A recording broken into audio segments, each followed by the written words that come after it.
ಎಲ್ಲರಿಗೂ ನಮಸ್ಕಾರ.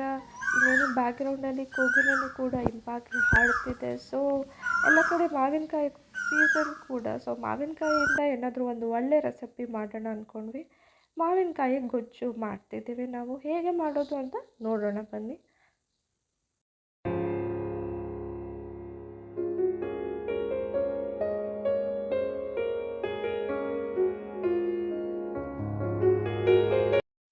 ಫಸ್ಟು ನಾವು ಮಾವಿನಕಾಯನ್ನು ಹೆಚ್ಚಿ ಇಟ್ಕೊಂಡಿದ್ದೀವಿ. ಇದು ಚಿಕ್ಕ ಚಿಕ್ಕ ಮಾವಿನಕಾಯಿನ ತೊಗೊಂಡಿದ್ದೀವಿ. ದೊಡ್ಡದಾಗಿರೋ ಮಾವಿನಕಾಯಿ ಅಲ್ಲ ಅದು. ಸೊ 5 to 6 ಮಾವಿನಕಾಯಿನ ತೊಗೊಂಡಿದ್ದೀವಿ. ಅದಕ್ಕೆ ಉಪ್ಪನ್ನು ಹಾಕೋತಿದ್ದೀವಿ. ಉಪ್ಪನ್ನು ಹಾಕಿ ಸ್ವಲ್ಪ ನೀರು ಹಾಕಿ ಅದನ್ನ ಬೇಯೋಕ್ಕೆ ಬಿಡಬೇಕು. ನೆಕ್ಸ್ಟು ಒಂದು ಮಿಕ್ಸಿ ಜಾರ್ಗೆ ಮೆಣಸಿನ್ಕಾಯಿ, ಒಣ ಮೆಣಸಿನಕಾಯಿನ ತೊಗೊಂಡಿದ್ದೀವಿ. ಸ್ವಲ್ಪ ಬೆಳ್ಳುಳ್ಳಿ, ಸ್ವಲ್ಪ ಶುಂಠಿಯನ್ನು ತೊಗೊಂಡಿದ್ದೀವಿ. ಇದೆಲ್ಲವನ್ನು ಒಂದು ಸತಿ ಗ್ರೈಂಡ್ ಮಾಡ್ಕೋಬೇಕು. ನೆಕ್ಸ್ಟ್ ನಾವು ಏನು ಮಾವಿನಕಾಯಿನ ಬೇಯಿಸಿ ಇಟ್ಕೊಂಡಿದ್ವು ಅದನ್ನ ಒಂದು ಸತಿ ಹಾಕಿ ಸ್ವಲ್ಪ ಲೈಟಾಗಿ ಗ್ರೈಂಡ್ ಮಾಡ್ಕೋಬೇಕು. ನೋಡಿ, ಈ ರೀತಿ ಫುಲ್ ಮಾವಿನಕಾಯಿ ಪೇಸ್ಟ್ ಆಗಿರಬಾರ್ದು. ಸ್ವಲ್ಪ ಸ್ವಲ್ಪ ಲಂಪ್ಸ್ ಥರ ಹಾಗೆ ಇದಿರಬೇಕು, ಆಯಿತಾ? ಫುಲ್ ಕ್ಲಿಯರಾಗಿ ಪೇಸ್ಟ್ ಆದರೆ ಚೆನ್ನಾಗಿರಲ್ಲ. ಈ ರೀತಿ ನೋಡಿ, ಮಾವಿನಕಾಯಿ ಇಡೀ ಇಡಿಯಾಗಿ ಎಲ್ದಿದ್ರು ಚಿಕ್ಕ ಚಿಕ್ಕ ಪೀಸಸ್ಗಳಾಗಿ ಇದ್ದಿರಬೇಕು.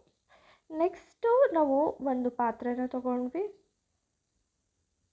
ಪಾತ್ರೆಗೆ ಸ್ವಲ್ಪ ಎಣ್ಣೆ ಸ್ವಲ್ಪ ಜಾಸ್ತಿ ಹಾಕೋತಿದ್ದೀವಿ. ನೆಕ್ಸ್ಟು ಸ್ವಲ್ಪ ಸಾಸಿವೆ,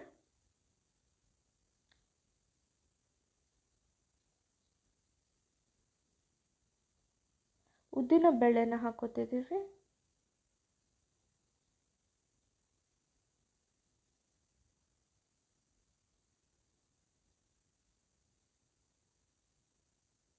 ಸ್ವಲ್ಪ ಕರಿಬೇವು,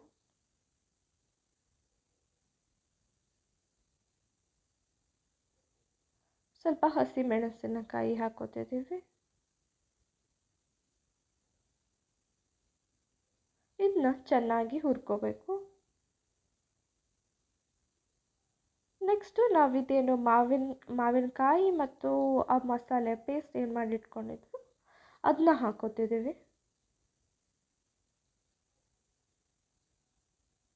ಸ್ವಲ್ಪ ಬೆಲ್ಲ ಸ್ವಲ್ಪ ಸಿಹಿಯನ್ನು ಕೊಡುತ್ತೆ, ಚೆನ್ನಾಗಿರುತ್ತೆ ಮಾವಿನಕಾಯಿ ಗೊಜ್ಜಿಗೆ. ಸೊ ಸ್ವಲ್ಪ ಬೆಲ್ಲನ ಹಾಕೋತಿದ್ದೀವಿ. ಇದನ್ನ ಚೆನ್ನಾಗಿ ಮಿಕ್ಸ್ ಮಾಡ್ಕೋಬೇಕು.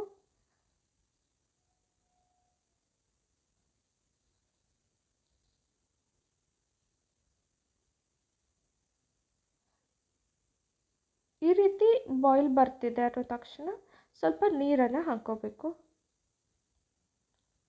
ನೋಡಿ, ಈ ರೀತಿ ತಿಕ್ಕಾಗ್ತಾ ಬರುತ್ತೆ, ಅಂದರೆ ದಪ್ಪವಾಗ್ತಾ ಬರುತ್ತೆ.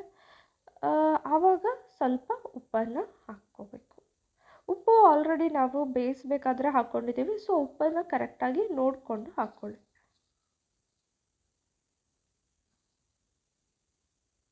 ಈ ಟೈಮಲ್ಲಿ ಮಾವಿನಕಾಯಿ ರೆಸಿಪಿ ಯಾರಿಗೆ ಇಷ್ಟ ಇಲ್ಲ ಹೇಳಿ? ಸೊ ಮಾವಿನಕಾಯಿ ಗೊಜ್ಜನ್ನು ನೀವು ಕೂಡ ಟ್ರೈ ಮಾಡಿ. ಹಾಗೆ ನಮ್ಮ ಚಾನಲ್ನ ಸಬ್ಸ್ಕ್ರೈಬ್ ಮಾಡ್ಕೊಳ್ಳೋದನ್ನು ಮರಿಬೇಡಿ. ಬಿಕಾಸ್ ನಿಮ್ಮ ಸಪೋರ್ಟ್ ನಮಗೆ ತುಂಬ ಇಂಪಾರ್ಟೆಂಟ್ ಅಂತ ಹೇಳ್ತಾ ರೆಸಿಪಿ ರೆಡಿಯಾಗಿದೆ.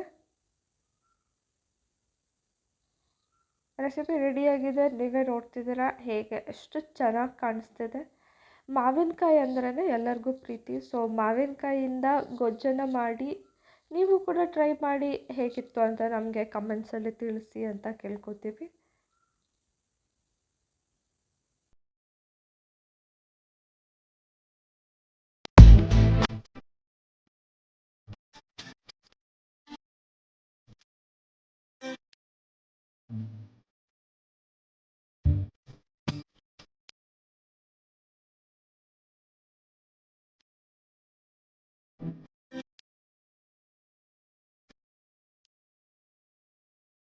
For watching the video.